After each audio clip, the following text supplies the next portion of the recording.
If you're a boutique owner trying to navigate summer schedules on top of figuring out what you're doing with your in-store inventory and don't even get started on what's happening for fall, you're in the right place. Life isn't easy and I see you. If we haven't met yet, my name's Emily Benson. I'm a retail strategist, boutique owner turned boutique whisperer, and welcome to the very first episode of the Boutique Land Digest. This is your dose of what's happening right now, what I'm personally loving about fashion, retail, and trends, what's actually working in the stores that I consult with, and honestly, how I'm juggling it all as a real person, a mom of a toddler, and a business owner. My promise for the Boutique Land Digest is that you will leave these episodes with a few great ideas, a sigh of relief, and maybe a laugh or two. Yeah, okay, let's hope. Okay, let's just kick it off right now. Our first segment is called Obsessed. This is fashion business opportunities that I love, that I'm obsessed with.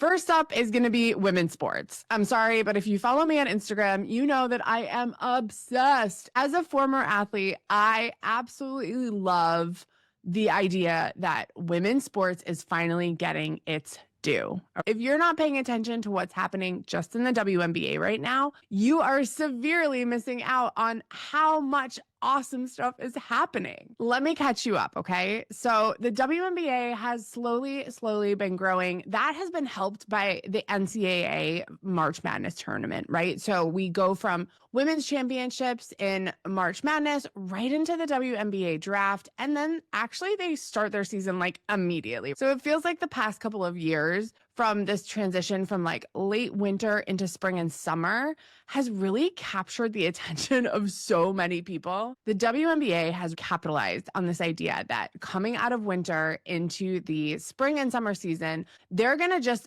piggyback right off of March Madness. It's pretty smart, honestly, because you've got that momentum going. Honestly, I think it's really helped that quick, like they're getting new people in through March Madness and then they're keeping them through, like not letting them wait for more action to happen. Okay. Now that shows that once you have people's attention, you've got to keep going with it. I'm also obsessed with the owner of the New York Liberty, who happens to be a woman. She just invested $50 million in a new practice facility. This is not only groundbreaking, it's game changing. We're starting to see serious investment in women as athletes and as human women going through their 20s and 30s. We're starting to see women's fashion, women's health, women's postpartum care be dealt with differently in the WNBA. Okay, I want to read to you from the New York Liberty's press release about this facility because I think it's really important to just highlight even how they're talking about it, how proud they are that they're building this facility. Projected to open in 2027, the Liberty's Training Center underscores the organization's dedication to providing its world-class players with unparalleled year-round resources that produce championship results and sustained success, developing groundbreaking investments throughout Brooklyn and enabling community opportunities. Okay, so what they're saying is this isn't just a seasonal job. We need to help these women maintain all year long, feel good all year long to get these championship results that we want and we know are going to pay off on our bottom line revenue. We will link this press release below, but I want to just highlight 2 or 3 of the things that are included in this facility that I am obsessed with. One is the revolutionary locker room concept. So in lieu of having traditional lockers surrounding the player lounge area, each player will have their own private suite equipped with a full height wardrobe and sneaker storage, a vanity with face illuminating mirrors and lighting, and a 7-foot daybed for lounging and recovering. Are you kidding? Okay, the next thing I'm obsessed with is the full recovery suite. Normally, I think you go down to the trainer and get iced and get wrapped, whatever. This suite is insane. It features steam, sauna, massage rooms, and a range of the latest in rehab and recovery technologies, including hydrotherapy, hyperbaric chamber, infrared, and red light therapy. Are you kidding me? They are treating these women like the absolute queens that they are. And for them to set the standard for women's basketball as being a new and emerging business opportunity. It feels stupid even saying it's new and emerging. It's been around for 20 something years. This to me represents how women are finally kind of getting the representation in athletic arenas that we have always deserved. I think especially for adult athletes in their 20s and 30s, this is a period where like you are still navigating who you are, relationships, potentially having children, creating a family, whatever that looks like for you. So I love the fact that they have also included 2 private family lounges, including separate family and nursery areas. Part of my millennial heart feels sad that it's taken this long for like women in athletics to be taken seriously. And on the other side, I'm like, you know what? Good for the New York Liberty for going all the way. They are not holding back in the idea of saying, we are going to support women's. I am obsessed with the idea of women getting the equal opportunities as men do in places that have been so heavily skewed the other way. The way I'm thinking about how I want to inspire other people to grow their businesses, to me, that is supporting that person as a human, seeing what they really need. And I think honestly, as women business owners, that is always top of mind. I always remember before I had my daughter, you know, anytime I was working with a mom, I was very like forgiving.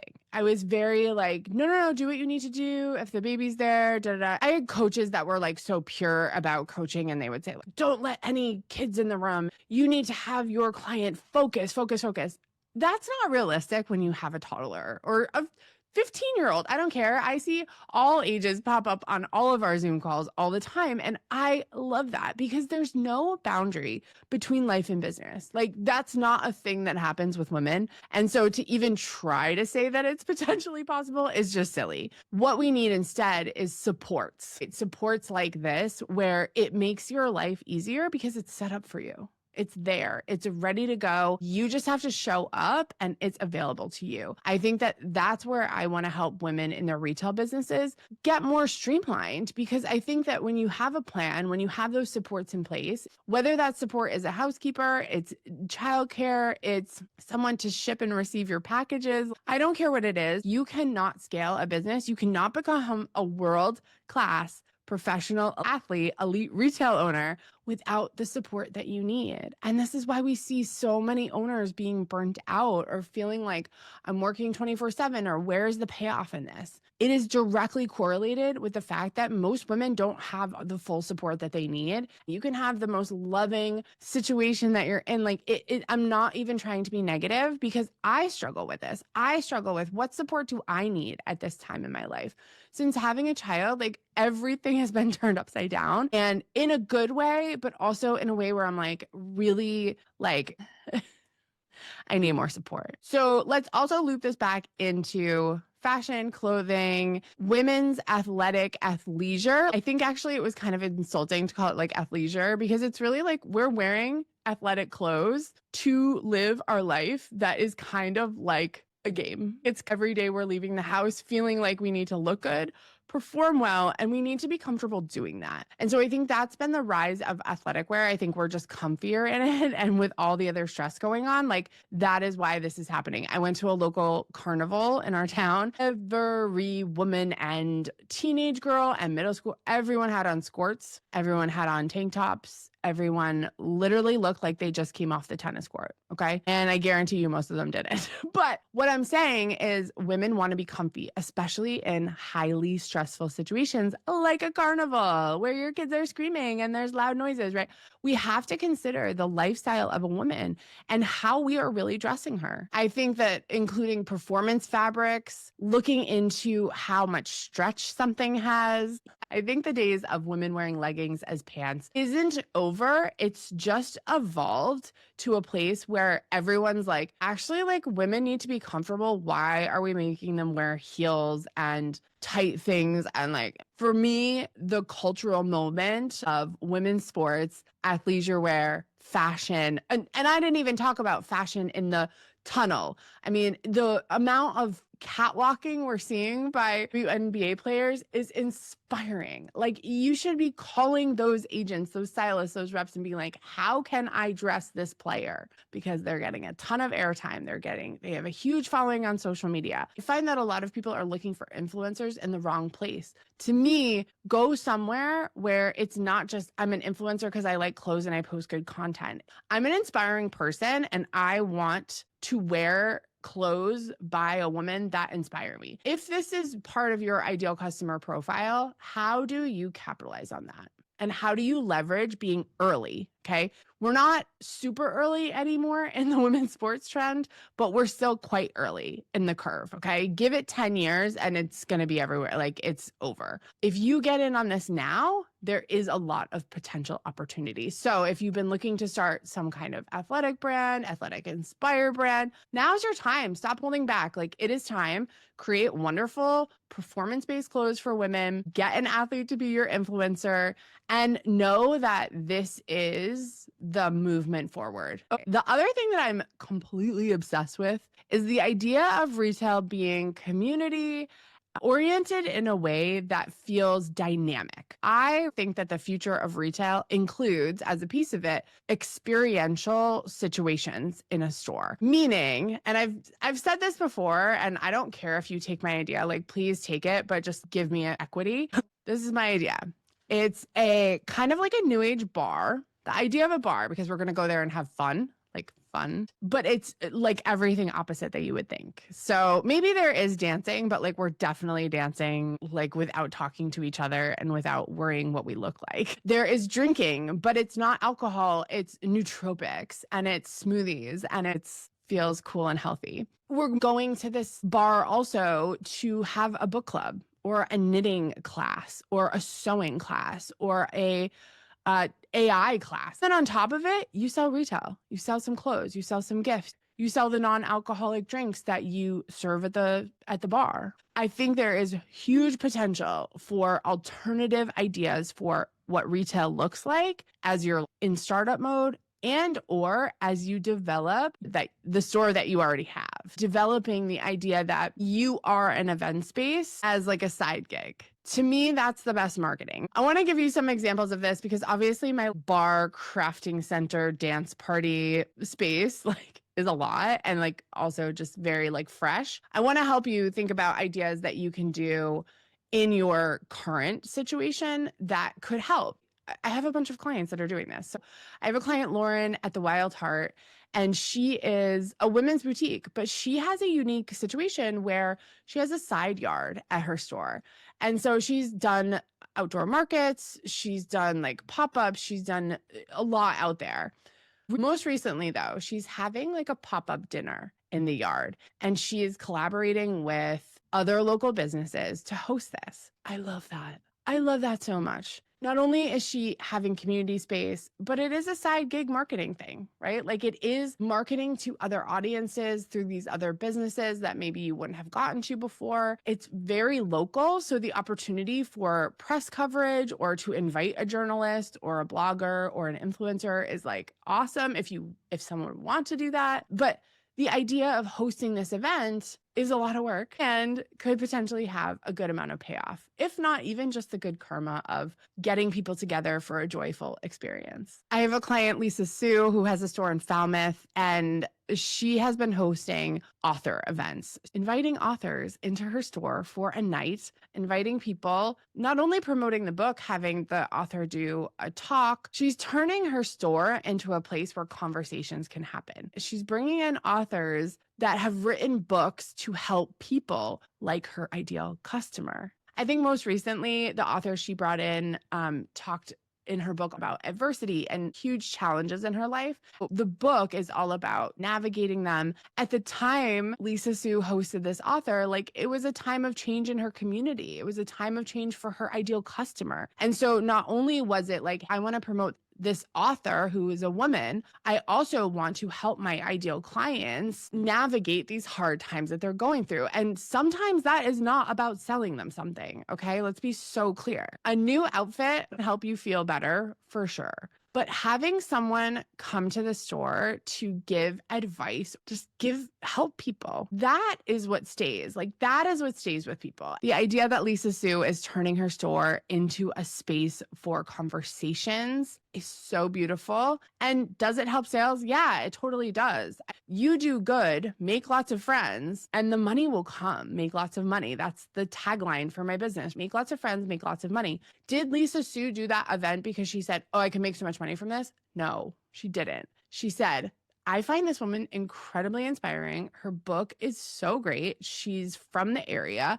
I just want to bring her in and let her have a platform too. So good. So good. This can also be simpler. I think that I've given you some like kind of big event ideas, but I have a client, Julie, who owns Anya's Boutique in Massachusetts, and she did a denim trade-in event. I think she would tell you it wasn't as good as she thinks it is, but I'm going to encourage her to do another one in the fall because this was like a spring event. But she had people bring in old denim that was still like in good shape as a trade-in. You're going to get a discount on a new pair of denim. The denim that was traded in, of course, got donated to a great charity. But my point is this is so simple. This is an event without being like a party. It's an event that for someone who feels burnt out, you could do it for the course of a month. It can be something where it feels a little bit easier because it isn't just this like one-time thing that you like have to get right. And there's so much pressure. And like, I think for a lot of people, hosting events can be really stress-inducing. Whereas if you just say like, this is going to be a month-long event, bring in your jeans and we'll either give you a coupon or you can buy on the spot a new pair of jeans. If people are asking, how do I bring people into my store? How do I drive traffic? Like, invite them in,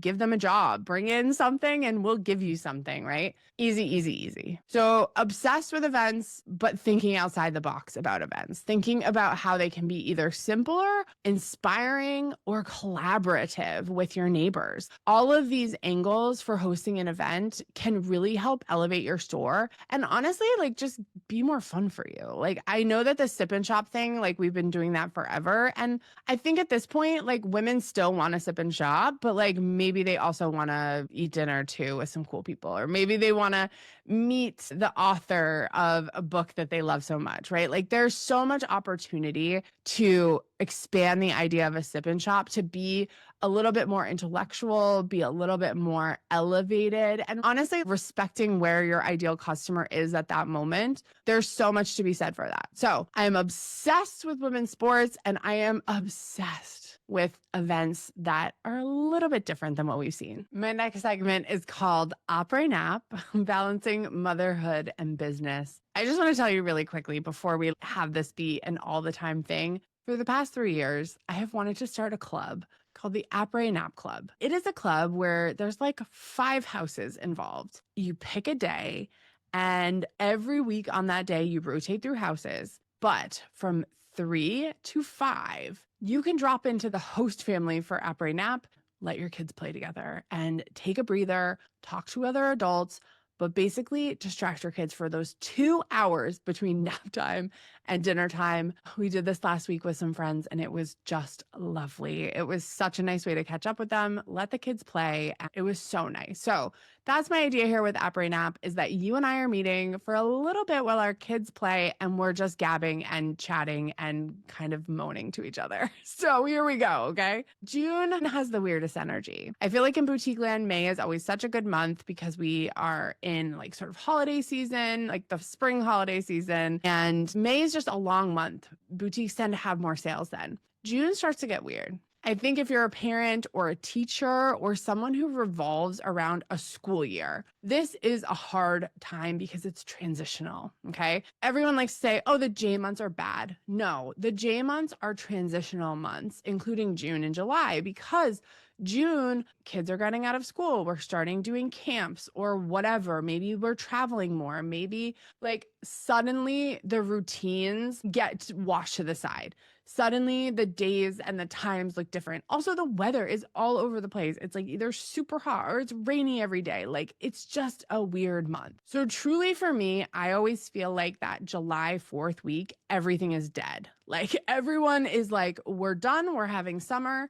Like we're off for a minute here. It's sort of like Christmas vacation in July. I think that's why people say Christmas in July, because it really does feel like that. It feels like July 4th, like from like the night of July 3rd through probably like July 5th or 6th. People are just want to shut their brains off. They want to check out a little bit. And I think as a boutique owner, I would encourage you to do this as well. Now, if you're in a tourist area and you're like, Emily, I can't do that, that's okay too. All right. But I at least want you to take July 4th off and just like chill out. This is your time to chill so hard, because honestly, like the July and August timeframe is just a little bit slower paced. Okay. That said, June can still be quite a good month. And for me, I've chosen June to be like a sprint month for me, where I just really feel like I have my stuff together a little bit more than normal and just dedicate more time to work, to plan, to get myself prepped for this like second half of the year. It's almost like June is like the year end for the half year of the year. Does that make any sense? It's like the December of the first half of the year, right? So we have quarters, but I do feel like by the end of June,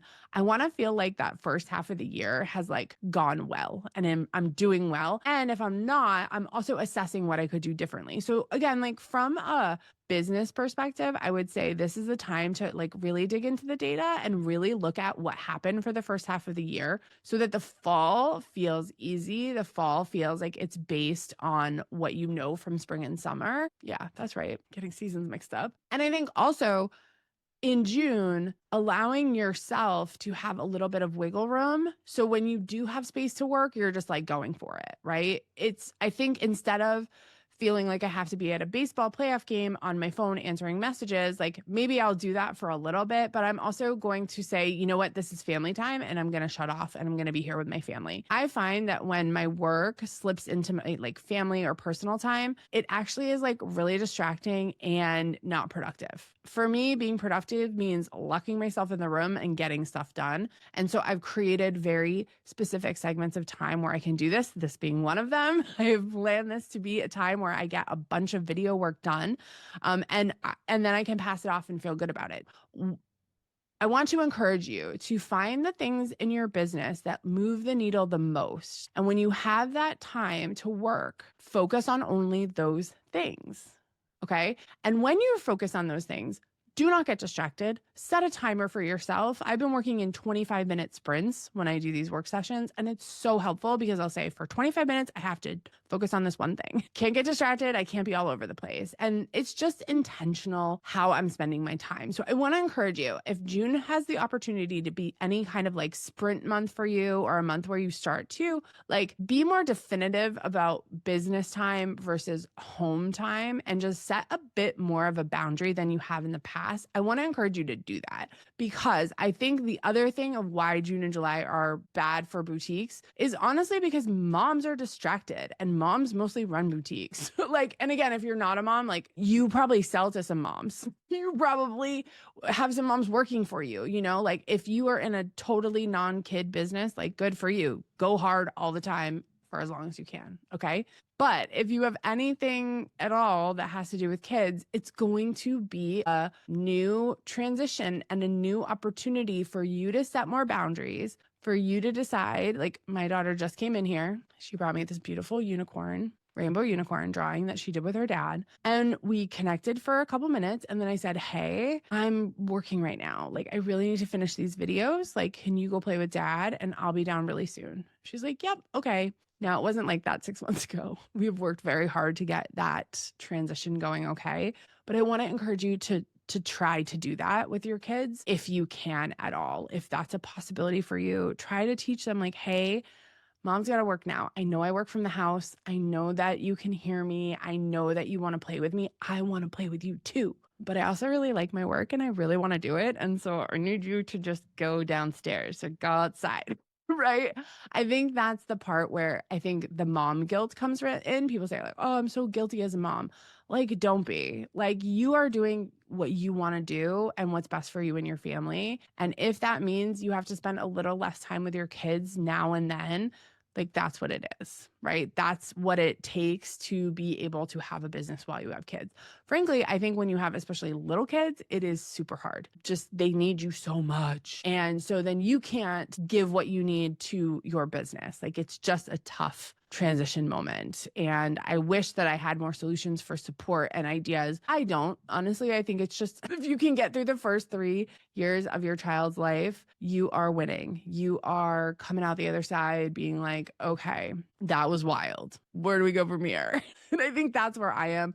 I'm trying to sort of build my life in a way where it feels like I can still make a big impact on my business and with like my clients. And at the same time, like go to school, pick up on the last day of school. Like we were on a call and I said, you guys, like I'm getting so close to school pickup. Like we're running over, but like I really want to help you. And they all were like, go to school pickup. And like that's the energy we're all looking for is like we want to help and we want to do the other things. I don't think it's balance. I think balance is a silly word. I think it's more like intentional, like a little bit of discipline and really support. We need more support. That's like, I think the big theme here. And this is like, we need support. We cannot do this alone. The fact that we think we can do all this alone is a myth. It's not real. In my operating app segment here, I want to encourage you to honor where you're at, honor where your business is at, and try to make the two work together while you give yourself grace, while you tell yourself, like, I'm doing my best and my best is actually so good. Give yourself grace. You deserve it. Okay, our final segment for the Boutique Land Digest is the retail forecast, where we look ahead at the next couple months and I give you my takes on what you should be thinking about and what you should be working on. A more detailed version of this always happens on my coaching calls, whether you're in my Inner Circle membership or Boutique Profit Accelerator. I'm always talking about where are we in time and space and what does that mean to the retail calendar. And so if you are new to this idea of the retail calendar and the pacing of a year or the pacing of a month, hang out with me more because this is something I've been doing for 20 years. So like at this point for me, it's just an intuitive feeling, less of a like something I have to think about. Like, oh, of course that didn't sell. It's not the season. Oh, of course that color is not working. We already saw this color work. There are things that we can recognize through patterns in retail. And if you know the patterns, you'll see them. So this is my effort to help you understand those patterns. Okay. So the retail forecast right now we're sitting in June. We've talked about June should be a pretty good month. It's not going to be as good as May, theoretically, but it should be at least as good as like April or March, at least. And if it's not, like, let's talk, there's problems. But I want you to focus in June on selling through your summer merch, your spring merch that like looks like summer at full price as much as possible. Too many of you guys are like still taking random promos, randomly like running sales all the time. Like, no, we'd stop. You don't need to do that. Okay. To get through inventory this month, push and market, style it, bundle it, talk about it. I have clients where we'll literally go through their top sellers and the bottom sellers. I'm like, why aren't these selling? And they're like, we haven't posted about it. Oh, we haven't made a video about it yet. So no one knows about it. Right. There is always more to be done in terms of marketing. And yeah, can you have strategy, all this stuff? Yeah, fine. The bottom line is instead of discounting and running a sale, just try promoting more. Try talking about how great your styles are. Try speaking to that ideal customer. Okay. In June, what really matters is selling through summer at full price as much as possible. We do not want to be discounting until much later in the end of the month and even like into July. Like July 1st should be the first minute you think about like running a sale or running a markdown. Maybe a little sooner than that. I'll correct myself here. Maybe like June 28th, somewhere like that. But you want to sell full price through as much in June as possible. It's a great month to do that. And I think that a lot of people are still like running random sales like when you shouldn't be. So take markdowns on things that are sold through. But remember, June is a full price sales month. Start planning that sale that I talked about. If you're going to do any kind of sale in July, the best time to do it, I think, is early July through about July 15th. We see Amazon do their silly Prime Day, like July 15th, 16th, 18th, somewhere there. That's literally like the dead middle of the year, which is crazy to me. I think that in boutiques, we can do it a little bit sooner. I think that around the 4th of July, 5th of July, you can start to do those promos, even if it's a little bit before. You want to plan those those promos now. You want to get those graphics done now. Plan it now so it's not a rush at the end. I think in general, a lot of boutique owners think like, oh, things will just happen. I'm going to tell you right now, you have to make them happen. Part of the idea of only running a sale in July is that like you have decided that and you're like, this is how my business runs. When I first started my business, I literally said, I'm never running a sale. I have a very small store. There's no need to. I can turn through inventory at full price all the time. I'm going to tell you, that's why I was so profitable at first. I did do markdowns and I did sometimes do sales, but it would always be on a best-selling item and it would be like buy two and get a little discount. It was never like just straight 50% off. So I just didn't feel like it ever drew sales. It's always the new things that draw sales. Revenue. And so I was always focused on what's new. How can I style it? How can I bundle it? How can I show it in a different way? I think people are like defaulting to running a sale or a promo because they sort of feel like things aren't selling. Like, oh, we're not doing that well. Or, oh, last week was the worst. Last month was the worst. We have to run all these sales. Like, no, you don't. You need better product. That's a whole other thing. But I think at the end of the day, instead of just hoping, like we've got to start planning. And that comes in the form of like, what are you going to do for your semi-annual sale? What are you going to do in July to get rid, completely clear out as much as possible, all of your spring and summer items? Because then we're on to fall. This is a really crucial time in retail because fall is coming in about 2 months. And you might say, oh, that's so far away. No, it's not. You have to get rid of all that spring and summer, and then you have to slowly integrate fall at a wear now pace. So what can people wear in the climate that I live in? If you're online, obviously it's like a little bit different, but still people are buying wear now things. I need it now. I want to wear it next weekend. Remember, as you move into fall, 2 things. One is, what's your strategy? Do you have a buying plan? What market are you going to? When are you going to launch that first collection of fall? What is that date for you? And then secondly is, what is that fall launch going to look like? Where do you live? What's the climate? Is it more color-based? Is it more texture-based? Is it actually like a little starting to get cold at night where you live? Do you want to sell a lightweight sweater? Do it. Fall is going to come faster than you think. I think because we're like taking more of a break in July and a little bit in August, like it can sneak up on us. I get a lot of requests to like early July, mid-July, like, I need a buying plan for fall. I'm going to market in August. Like, if that is you, if you need a buying plan, like, oh my gosh, Emily, everything you're saying, like, whoa, I need to get on track with this. Please email us at hello@boutiquetrainingacademy.com. We want to help you get buying plans for fall, but we need time to teach you or have me do them for you.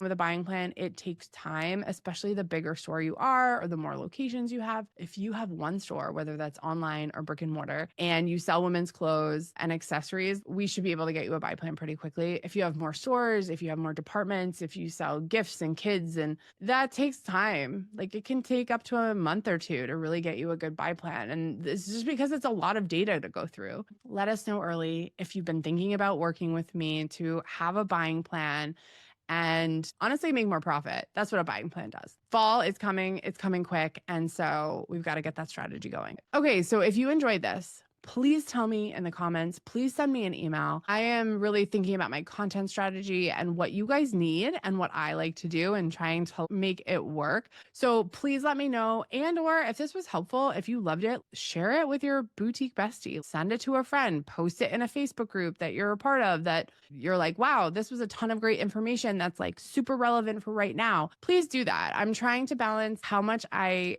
educationally and training wise post and the what's happening right now stuff. We're trying to figure out that balance because I think both is important. It's important for me to be a serious educator, and it's also important for me to be a thought leader in this boutique space. Like I am 10 plus years in being a consultant, and honestly, like I know that the work I'm doing is helping boutiques thrive. It's helping women make money. It's helping people start and grow and scale. We were talking the other day about how many people have started from scratch with me and now have 6-figure, 7-figure, 8-figure businesses, and it's kind of insane. For me, Boutique Land Digest is going to be the place where I get to talk about fun stuff and mixed with a little bit of strategy. But I'm hoping that you're feeling like you have some clarity, like you have some inspiration, and maybe some new things to just toss around and think about. Go do one of those things. Go do something that I said here. The biggest thing that I find is most people are listening to what I say and not always doing all of it.